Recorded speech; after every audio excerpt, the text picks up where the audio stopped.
गांधी, नेहरू और यास्सेर अराफात। उन दिनों मेरे भाई बलराज सेवाग्राम में रहते थे, जहां वह नई तालीम पत्रिका के सह संपादक के रूप में काम कर रहे थे।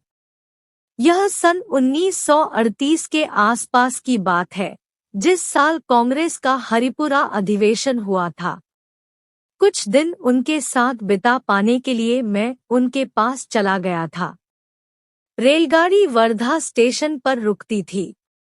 वहां से लगभग 5 मील दूर सेवाग्राम तक का फासला इक्के या तांगे में बैठकर तय करना होता था। मैं देर रात सेवाग्राम पहुंचा। एक तो सड़क कच्ची थी, इस पर घुप्पा अंधेरा था।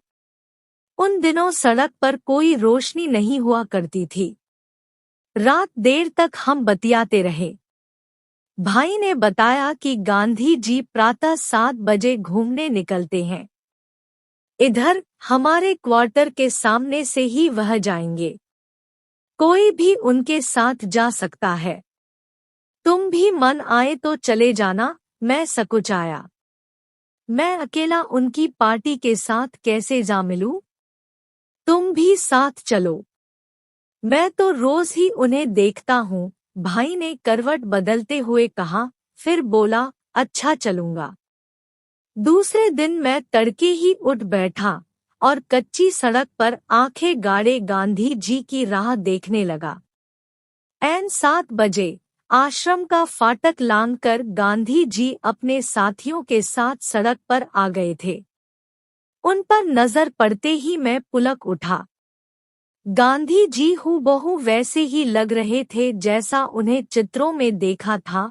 यहाँ तक कि कमर के नीचे से लटकती घड़ी भी परिचित सी लगी। बलराज अभी भी बेसुध सो रहे थे। हम रात देर तक बातें करते रहे थे। मैं उतावला हो रहा था। आखिर मुझसे न रहा गया और मैंने झिंझोड़कर उसे जगाया। उठो यार, गांधी जी तो आगे भी निकल गए। मैंने तो कहा था तुम अपने आप चले जाना। बलराज आंखें मलते हुए उठ बैठे। मैं अकेला कैसे जाता? जिस समय हम बाहर निकले, गांधी जी की पार्टी काफी दूर जा चुकी थी। चिंता नहीं करो, हम उनसे जा मिलेंगे और वापसी पर तो उनके साथ ही होंगे। आखिर हम कदम बढ़ाते कुछ ही देर में उनसे जा मिले। गांधी जी ने मुड़कर देखा। भाई ने आगे बढ़कर मेरा परिचय कराया। मेरा भाई है, कल ही रात पहुंचा है। अच्छा, इसे भी घेर लिया? गांधी जी ने हंसकर कहा। नहीं बापू, यह केवल कुछ दिन के लिए मेरे पास आया है। गांधी जी ने मुस्कुराकर मेरी ओर देखा और सिर हिला दिया। मैं साथ चलने लगा। गांधी जी के साथ चलने वाले लोगों में से मैंने 2-1 को पहचान लिया। डॉ. सुशीला नैयर थी और गांधी जी के निजी सचिव महादेव देसाई थे। मैं कभी आसपास देखता, कभी नजर नीची किए जमीन की ओर, गांधी जी की धूल भरी चप्पलों की ओर देखने लगता। मैं गांधी जी से बात करना चाहता था पर समझ में ही नहीं आ रहा था कि क्या कहूँ। फिर सहसा ही मुझे सूझ गया। आप बहुत साल पहले हमारे शहर रावलपिंडी में आए थे, मैंने कहा। गांधी जी रुक गए। उन्होंने मेरी ओर देखा, उनकी आंखों में चमक सी आई और मुस्कुराकर बोले, याद है, मैं कोहाट से रावलपिंडी गया था। मिस्टर जॉन कैसे हैं? मैंने जॉन साहब का नाम सुन रखा था। वे हमारे शहर के जाने माने बैरिस्टर थे, मुस्लिम सज्जन थे। संभवतः गांधी जी उनके यहाँ ठहरे होंगे। फिर सहसा ही गांधी जी के मुंह से निकला, अरे, मैं उन दिनों कितना काम कर लेता था, कभी थकता ही नहीं था। हमसे थोड़ा ही पीछे महादेव देसाई मोटा सा लठ उठाए चले आ रहे थे। कोहाट और रावलपिंडी का नाम सुनते ही आगे बढ़ आए और उस दौरे से जुड़ी अपनी यादें सुनाने लगे। और एक बार जो सुनाना शुरू किया तो आश्रम के फाटक तक सुनाते चले गए। किसी किसी वक्त गांधी जी बीच में हंसते हुए कुछ कहते। वे बहुत धीमी आवाज में बोलते थे, लगता अपने आप से बातें कर रहे हैं, अपने साथ ही विचार विनिमय कर रहे हैं। उन दिनों को स्वयं भी याद करने लगे हैं। शीघ्र ही वे सब आश्रम के अंदर जा रहे थे। मैं सेवाग्राम में लगभग 3 सप्ताह तक रहा। अक्सर ही प्रातः उस टोली के साथ हो लेता। शाम को प्रार्थना सभा में जा पहुंचता, जहां सभी आश्रमवासी तथा कस्तूरबा एक ओर को पालथी मारे और दोनों हाथ गोद में रखे बैठी होती और बिल्कुल मेरी माँ जैसी लगती। उन दिनों एक जापानी भिक्षु अपने चीवर वस्त्रों में गांधी जी के आश्रम की प्रदक्षिणा करता। लगभग मील भर के घेरे में बार बार अपना गांग बजाता हुआ आगे बढ़ता जाता। गांग की आवाज हमें दिन में अनेक बार, कभी एक ओर से तो कभी दूसरी ओर से सुनाई देती रहती। उसकी प्रदक्षिणा प्रार्थना के वक्त समाप्त होती, जब वह प्रार्थना स्थल पर पहुंचकर बड़े आदर भाव से गांधी जी को प्रणाम करता और एक ओर को बैठ जाता। उन्हीं दिनों सेवाग्राम में अनेक जाने माने देशभक्त देखने को मिले। पृथ्वी सिंह आजाद आए हुए थे, जिनके मुंह से वह सारा किस्सा सुनने को मिला कि कैसे उन्होंने हथकड़ियों समेत भागती रेलगाड़ी में से छलांग लगाई और निकल भागने में सफल हुए और फिर गुमनाम रहकर बरसों तक एक जगह अध्यापन कार्य करते रहे।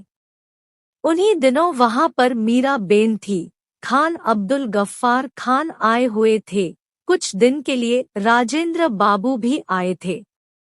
उनके रहते यह नहीं लगता था कि सेवाग्राम दूर पार का कस्बा हो। जब सड़क के किनारे एक दिन दोपहर के समय में आश्रम के बाहर निरुद्देश्य सा टहल रहा एक खोखे के पीछे से अजीब सी आवाज सुनाई दी, मैं मर रहा हूँ, बापू को बुलाओ। मैं मर जाऊंगा, बापू को बुलाओ। मैंने उस ओर कदम बढ़ा दिए।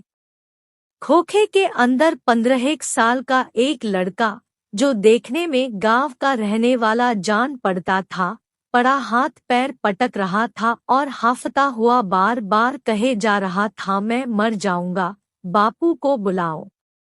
दो एक आदमी उसके पास आकर खड़े हो गए थे। उनमें से एक आश्रमवासी जान पड़ता था। अरे कुछ बताओ तो, तुम्हें क्या हुआ है? वैद्य को बुलाए? बापू बापू को बुलाओ, लड़का बार बार दोहराए जा रहा था। बापू नहीं आ सकते, जरूरी मीटिंग चल रही है। पर लड़का बराबर चिल्लाए जा रहा था और हाथ पांव पटक रहा था। इतने में मैंने आंख उठाकर देखा तो गांधी जी चले आ रहे थे। दोपहर का वक्त था और वह अपने नंगे बदन पर खादी की हल्की सी चादर ओढ़े मैदान लांघ रहे थे। आ गए बापू। आ रहे हैं, आश्रमवासी ने कहा, जिस पर लड़का ऊंचा ऊंचा चिल्लाने लगा, बापू मैं मर रहा हूँ, मैं मर जाऊंगा, और दाएं बाएं सिर झुलाने लगा। गांधी जी उसके पास आकर खड़े हो गए। उसके फूले हुए पेट की ओर उनकी नजर गई, उस पर हाथ फेरा और बोले, ही पीता रहा है? इतनी ज्यादा पी गया? तू तो पागल है।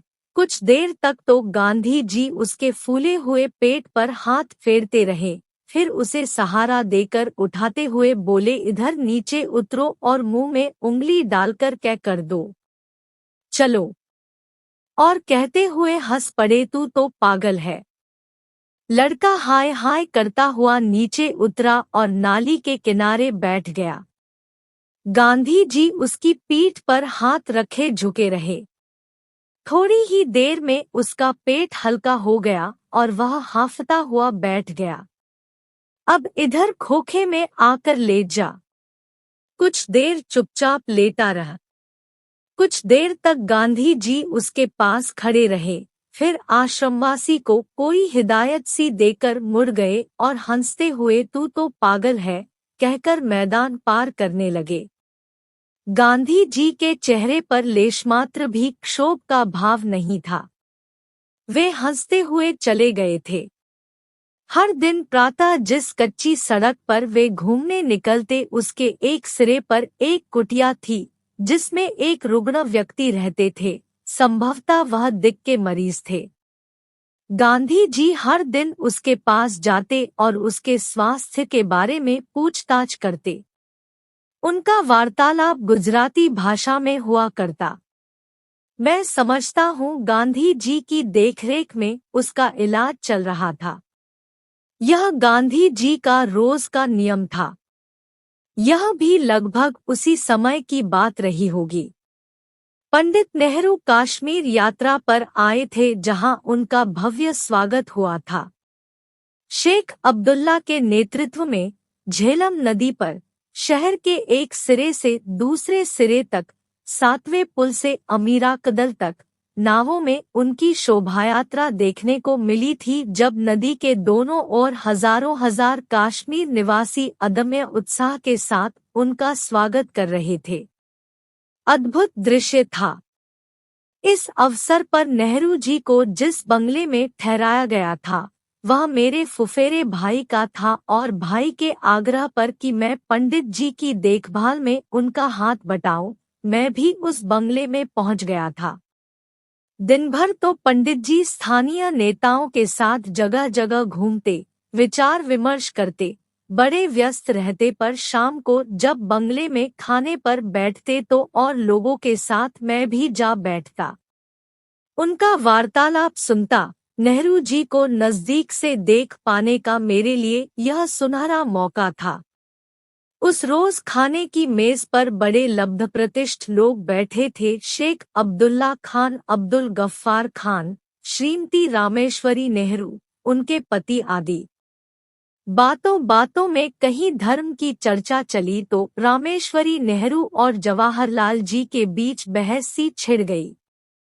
एक बार तो जवाहरलाल बड़ी गर्मजोशी के साथ तनिक तुनक कर बोले, मैं भी धर्म के बारे में कुछ जानता हूँ। रामेश्वरी चुप रही। शीघ्र ही जवाहरलाल ठंडे पड़ गए और धीरे से बोले, आप लोगों को एक किस्सा सुनाता हूँ। और उन्होंने फ्रांस के विख्यात लेखक अनातोले फ्रांस द्वारा लिखित एक मार्मिक कहानी कह सुनाई। कहानी इस तरह है कि पेरिस शहर में एक गरीब बाजीगर नट रहा करता था जो तरह तरह के करतब दिखाकर अपना पेट पालता था और इसी व्यवसाय में उसकी जवानी निकल गई थी और अब बड़ी उम्र का हो चला था। क्रिसमस का पर्व था। पेरिस के बड़े गिरजे में पेरिस निवासी सजे धजे, हाथों में फूलों के गुच्छे और तरह तरह के उपहार लिए माता मरियम को श्रद्धांजलि अर्पित करने गिरजे में जा रहे थे। गिरजे के बाहर गरीब बाजीगर हताश सा खड़ा है क्योंकि वह इस पर्व भाग नहीं ले सकता। न तो उसके पास माता मरियम के चरणों में रखने के लिए कोई तोहफा है और न ही उस फटेहाल को कोई गिरजे के अंदर जाने देगा। सहसा ही उसके मन में यह विचार कौंध गया, मैं उपहार तो नहीं दे सकता, पर मैं माता मरियम को अपने करतब दिखाकर उनकी अभ्यर्थना कर सकता हूँ। यही कुछ है जो मैं भेंट कर सकता हूँ। जब श्रद्धालु चले जाते हैं और गिरजा खाली हो जाता है तो बाजीगर चुपके से अंदर घुस जाता है, कपड़े उतारकर पूरे उत्साह के साथ अपने करतब दिखाने लगता है। गिरजे में अंधेरा है, श्रद्धालु जा चुके हैं, दरवाजे बंद है।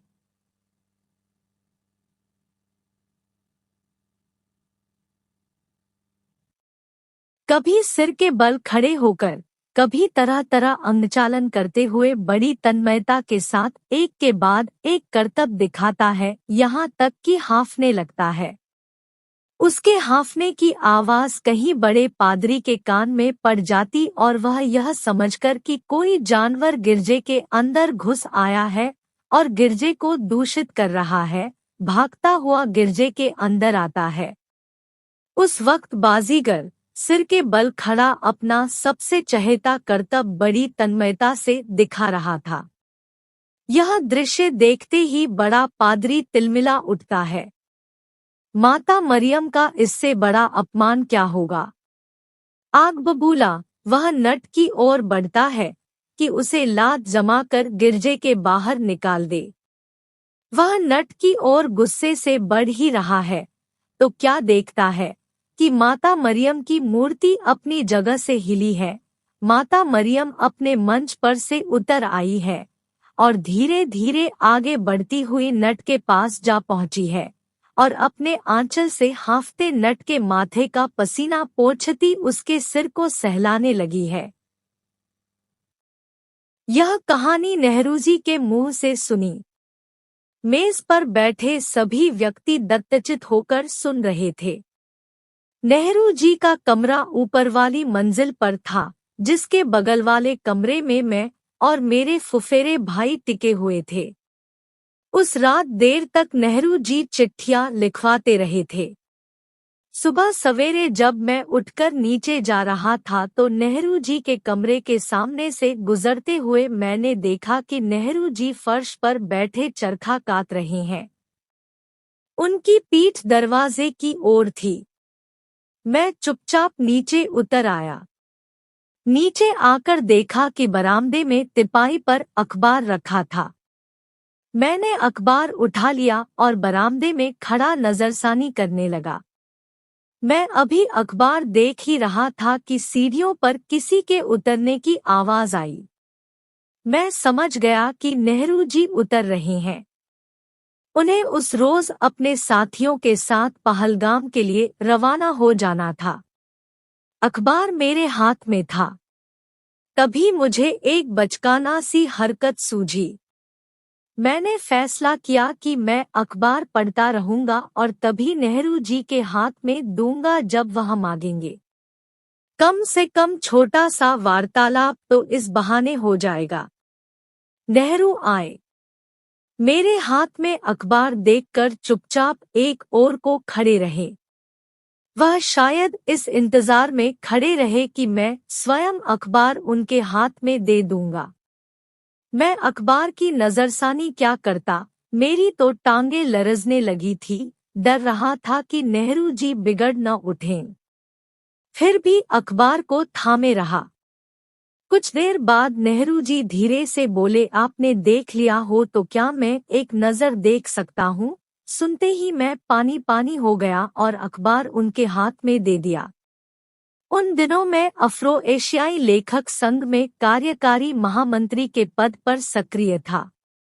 ट्यूनीसिया की राजधानी ट्यूनिस में अफ्रो एशियाई लेखक संघ का सम्मेलन होने जा रहा था। भारत से जाने वाले प्रतिनिधि मंडल में सर्वश्री कमलेश्वर, जोगिंदर पाल, बालू राव, अब्दुल बिस्मिल्लाह आदि थे। कार्यकारी महामंत्री के नाते मैं अपनी पत्नी के साथ कुछ दिन पहले पहुंच गया था। ट्यूनिस में ही उन दिनों लेखक संघ की पत्रिका लोटस का संपादकीय कार्यालय हुआ करता था। एकाध वर्ष पहले ही पत्रिका के प्रधान संपादक फैज अहमद फैज चल बसे थे। ट्यूनिस में ही उन दिनों फिलिस्तीनी अस्थायी सरकार का सदर मुकाम हुआ करता था। उस समय तक फिलिस्तीन का मसला हल नहीं हुआ था और ट्यूनिस में ही यासिर अराफात के नेतृत्व में यह अस्थायी सरकार काम कर रही थी। लेखक संघ की गतिविधि में भी फिलिस्तीनी लेखकों, बुद्धिजीवियों तथा अस्थायी सरकार का बड़ा योगदान था। एक दिन प्रातः लोटस के तत्कालीन संपादक मेरे पास होटल में आए और कहा कि मुझे और मेरी पत्नी को उस दिन सदर मुकाम में आमंत्रित किया गया है। उन्होंने कार्यक्रम का ब्यौरा नहीं दिया, केवल यह कहकर चले गए कि मैं 12 बजे तुम्हें लेने आऊंगा। वहां पहुंचे तो बड़ी झेम हुई। हमारे पहुंचने पर यासिर अराफात अपने 2-1 साथियों के साथ बाहर आए और हमें अंदर लिवा ले गए। संभव है संपादक महोदय ने सुरक्षा की दृष्टि से हमें खोलकर न बताया हो कि वास्तव में हम दोनों को दिन के भोजन पर आमंत्रित किया गया था। अंदर पहुंचे तो सदर मुकाम के लगभग 20 एक अधिकारी तथा कुछ एक फिलिस्तीनी लेखक तपाक से मिले। कुछ एक से मैं पहले मिल चुका था। हम बड़े कमरे में दाखिल हुए। दाईं ओर को लंबी सी खाने की मेज पहले से लगी थी।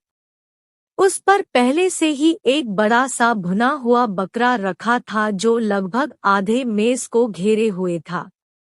मैं और मेरी पत्नी कमरे के बाईं ओर बैठाए गए, जहां चाय पान का प्रबंध था। यासेर अराफात हमारे साथ बैठ गए। धीरे धीरे बातों का सिलसिला शुरू हुआ।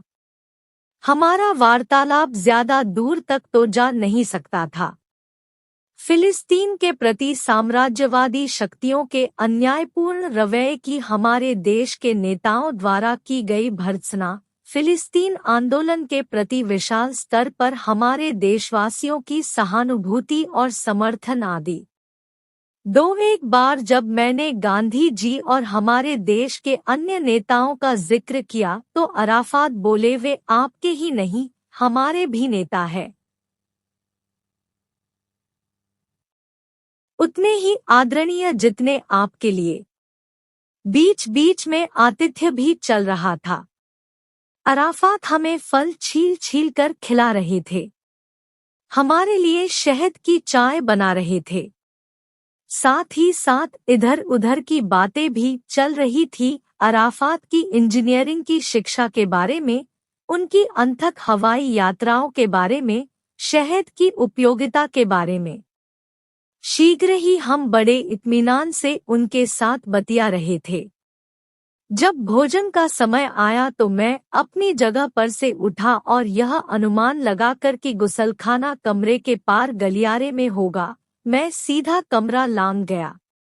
गुसलखाना वहीं पर था। मेरा अनुमान ठीक निकला।